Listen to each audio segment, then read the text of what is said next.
The night the sirens didn't sound, Ethan Park learned how heavy a single second could be.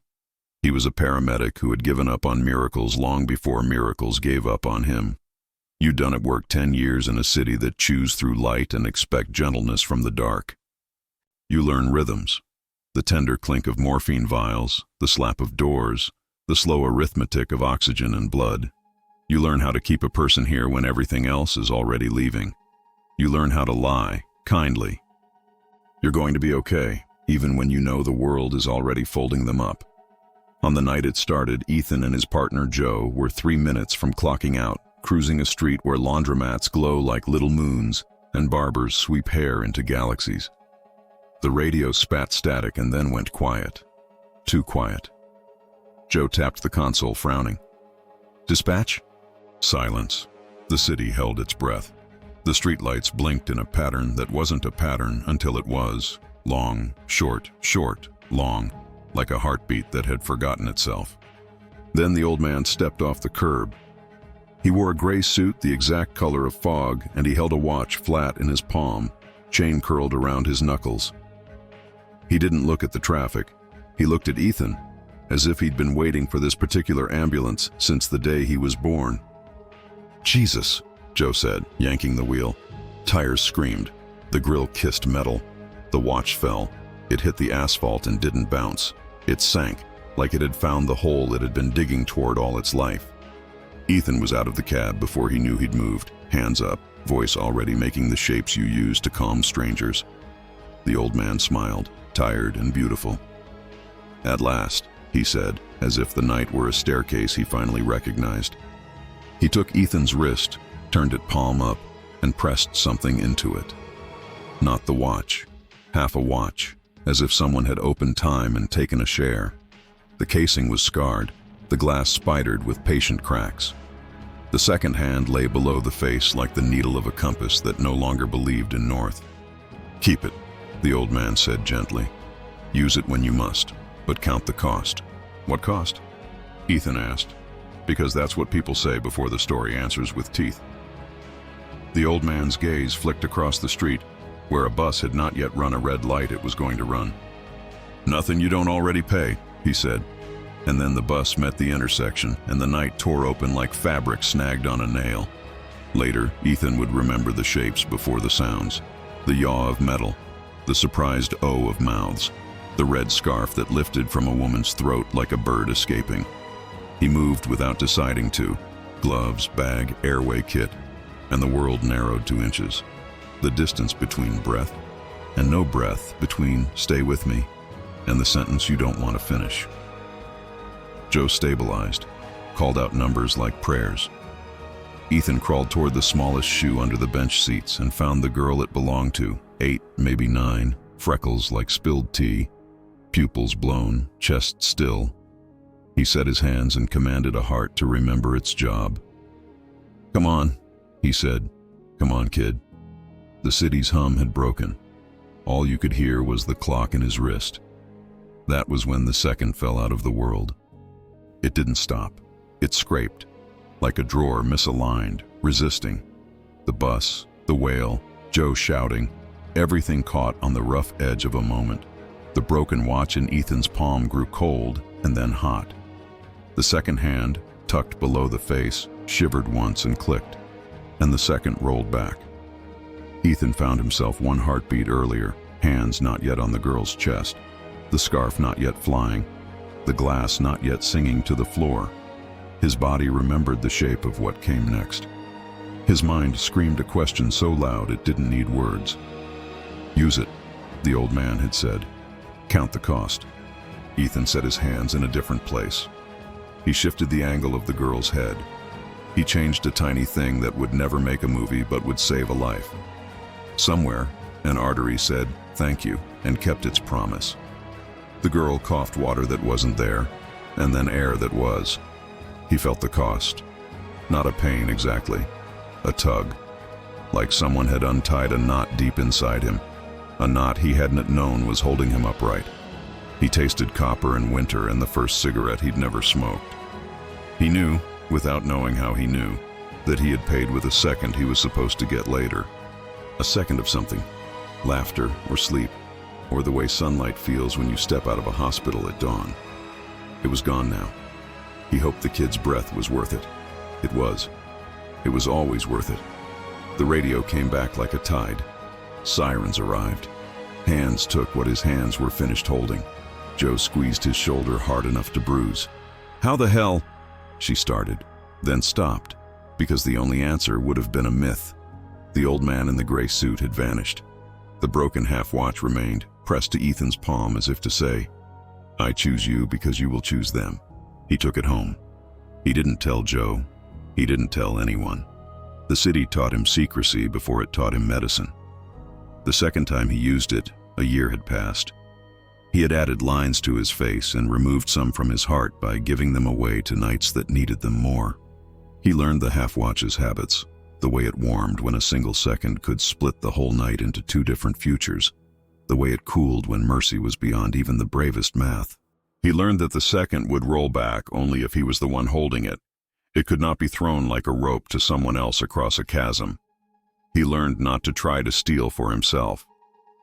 On the one night he argued, when he aimed it at his own mistake, a dosage he called out wrong in sleepy desperation. The watch shuddered in his hand and refused. It was not there to spare his shame. It was there to save what he would never meet again. On a bitter January morning, the call came from a bridge. A man stood on the wrong side of the rail, grip white around it. Ethan's teeth ached in the wind. He spoke the script you speak at the edge of rivers and roofs. The man wasn't listening to words. He was listening to a sentence written inside his ribs years ago. "Tell me something true," Ethan said finally, "because truth is a kind of blanket." "My son died," the man said. "I am so sorry," Ethan said. "He was 5, the man said, and the words already had frost on them. Ethan's palm burned. The watch stung like a nettle. He saw, as if the night were a room with lights he could flip on and off, that there was a second coming. The instant the grip would slip, the foot would misplace, the body would obey gravity. He rolled the second, hands sliding forward to wrap wrists, to counterweight, to anchor. The man folded against the rail like a man who had never been allowed to sleep. Joe brought the blanket. The bridge let them both go home. Ethan walked to his car alone and put his forehead on the steering wheel and asked the air, "How many do I get?" The watch made no sound anyone else would call sound. Ethan felt one more knot loosen inside him. He drove home with the understanding that a day would come when he would run out. The city whispered rumors around him. Some of the old nurses said he had a knack. Some of the new ones said he had a deal with the devil. The truth was less dramatic and more costly. He kept paying with seconds he would never notice missing until the life they would have contained arrived at his door and found no place to land. The brutal thing about saving people is you do not get to keep them. You meet them in their worst minute, you pour your minute into theirs, and then they leave you for their future, which is exactly what you built it to do. You don't get to see the birthday cake with the wrong number of candles, or the long walk someone takes 3 months later thinking, "I almost didn't get this sidewalk." 2 years after the bus, Ethan felt older than photographs he hadn't taken. He had developed the habit of touching the inside of his wrist when he was thinking too hard, a place where the watch warmed the skin, where he could feel the blood say yes, yes, yes. He slept less. He laughed the same, not as often, but as truly. He stopped trying to plan trips to anywhere but here because every long plan felt like a promise he might not have seconds to honor. He called his mother more often. He learned the names of the guys at the bodega, the woman who fed the alley cats, the kid who tagged the same wall with a different color every week. He stopped pretending the city was a stranger. He let it be his stubborn family. On an ugly March afternoon, the radio stuttered and then found a voice that flattened the air. "Multiple casualties. High school. Active shooter." Joe looked at him. He looked at her. The roads opened like an artery on a good day. They made it in 6 minutes. There are noises a world shouldn't make. The hallway had learned them. Ethan stepped into a flood of paper and backpacks, and a smell he would spend the rest of his life trying to name and failing, because it was not one smell but the absence of 1,000. Cut grass left uncut, messages left unsent, songs. He moved by muscle. He moved by refusal. Joe moved beside him. Medics came like gravity. Teachers held doors like saints. The police shouted and then didn't need to shout. Somewhere the gun went satisfied and then silent. Ethan knelt in a doorway where 3 kids lay very still and a 4th tried not to know what stillness means. The 4th's name was Zane. He had ink on his fingers and a cut on his lip that would have been the story of a Friday once. Ethan spoke and Zane heard nothing but the siren of his own heart. Ethan touched his wrist. The watch scalded him. There were seconds here. So many seconds. The hallway was rimmed with them, waiting to be rolled. He could feel them roosting under chairs, tucked in hoodies, latent in lockers that would never slam again. He could only hold one at a time. He used the first on a girl whose breath skid. He used the second on a teacher who had placed his body where a door would remember it. He used the third on a boy with a bad joke written in Sharpie on his hand. He felt himself thinning, like the moon in a week with too many nights. He could not feel his feet, and then he could. He could not feel his face, and then he could. The corridor learned a new wind from the swinging of running doors. Zane tugged his sleeve. "My sister," he said. "Please." There she was. Tiny, stubborn chin, sneakers-drawn flowers on the white rubber, hair that would have annoyed her mother in the morning and been admired by a stranger in the afternoon. She had the look of someone who left while saying, "I'll be right back." The watch cooled. For the first time since Ethan had picked it up on a street that had made a hole for it, the watch was quiet. "Please," Zane said. Ethan put his hand on the watch and then pulled it away because he knew what the old man had meant when he said count the cost. He knew, down to the math of marrow, that he was out. He had spent what he had. To buy one more second now, he would have to take it from later, not from a nap or a sunset or the kind of laugh that pulls your belly into a new shape. From later, from much later. He saw it. A flash of himself at 60, maybe 70, at a backyard table with lights strung between trees, a girl with a red scarf reading a poem badly and beautifully, a man with ink-stained fingers raising a glass. He saw a hand on his shoulder he would have loved. He saw a second he would have treasured. The watch, silent, let him see. Zane's hand was on his arm. "Please," he said again. And he had the voice people have when they re-asking the universe to be a little kinder just this once. Just this once, I swear. Ethan looked down the hallway of what he had already saved, and he made the only decision that had ever been his to make. He pressed the watch. The second rolled. He moved his hand the width of a nostril. He pinched an airway open. He breathed for a girl who had forgotten how. He counted. She decided to listen. The second cost him a decade he would now never meet, and he felt the decade leave like a good friend going through a door you hold open because love holds doors even when your hand shakes. You hold open because love holds doors even when your hand shakes. Sirens found a rhythm. The hallway learned quiet again. Stretchers squealed like angry mice. Joe said his name 4 times before he heard it.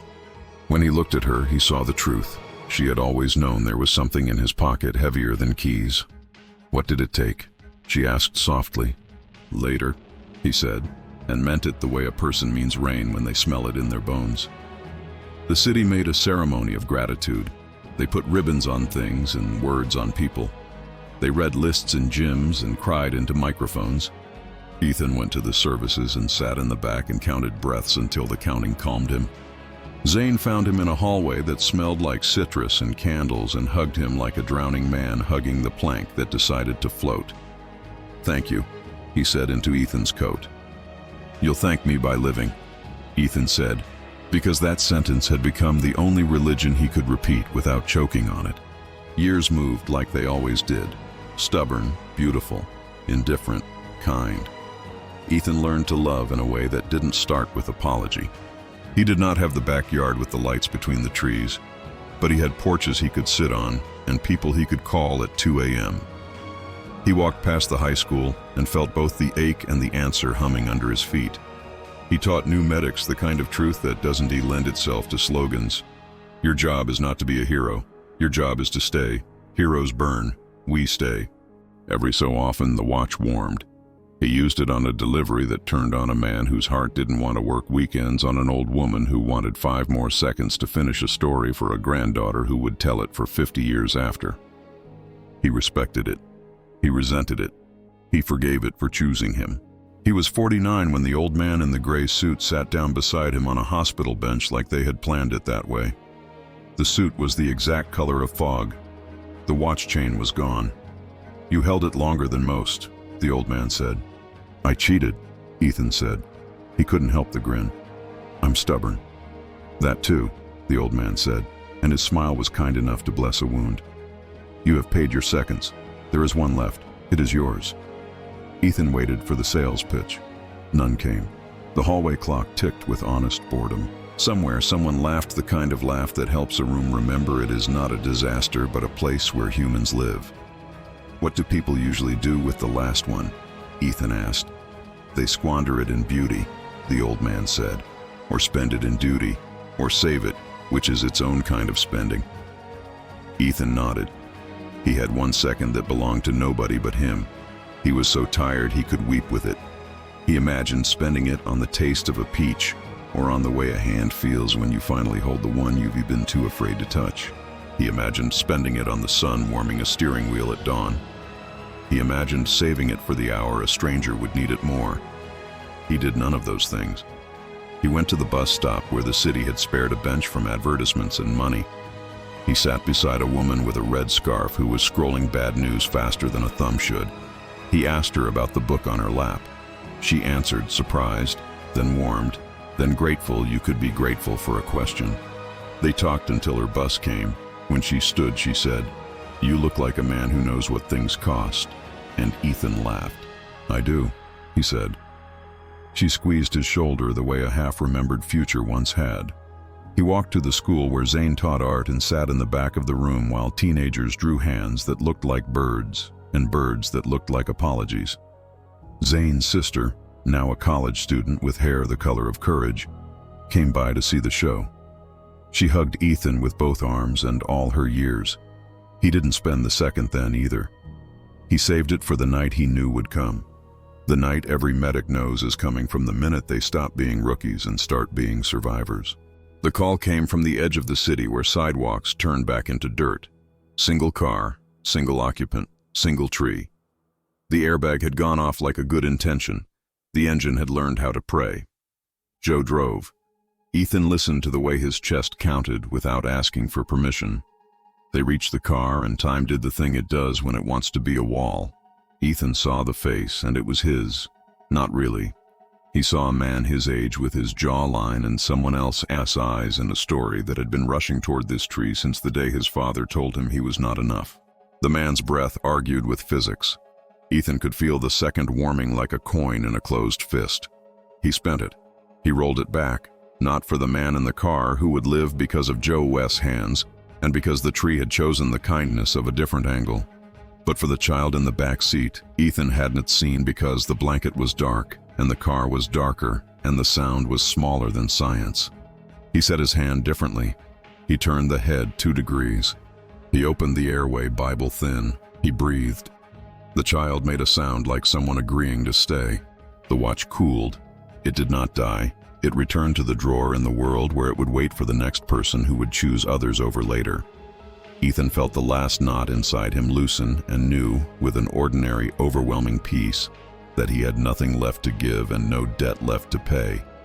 On his final morning, years after anyone else would have noticed that time had been gnawing the corners of him soft, Ethan stepped out of the hospital into a dawn that smelled like mercy. The sky wore thin clouds the way a shoulder wears a shawl. He stood with his face in the light as if it were a hand and said the only prayer he believed. "Thank you." He sat on a low wall and watched the city wake. A bus stopped. A woman in a red scarf stepped down and almost tripped and then didn't. A teacher carried a stack of projects that looked like birds and apologies. A boy skated past with a helmet his mother had insisted on in a tone that meant love disguised as threat. The world had gone on, and it knew his name without needing to say it. He closed his eyes, for a second, for the right one, and rested. People would say later that Ethan Park had a gift. Some would say he had a curse. The truth was simpler and larger. He had a second he kept spending on strangers, and when his seconds were done, their lives held the interest. Zane painted a mural on the side of the clinic that summer. It was a clock with the face open, gears turning like constellations. The numbers were replaced by verbs: stay, carry, listen, forgive. In the lower right corner, very small, where you'd miss it unless you looked with the kind of attention that saves people, a tiny second hand pointed not at 12, but at now. Under it, in letters the color of old brass, he wrote, "Heroes burn, we stay."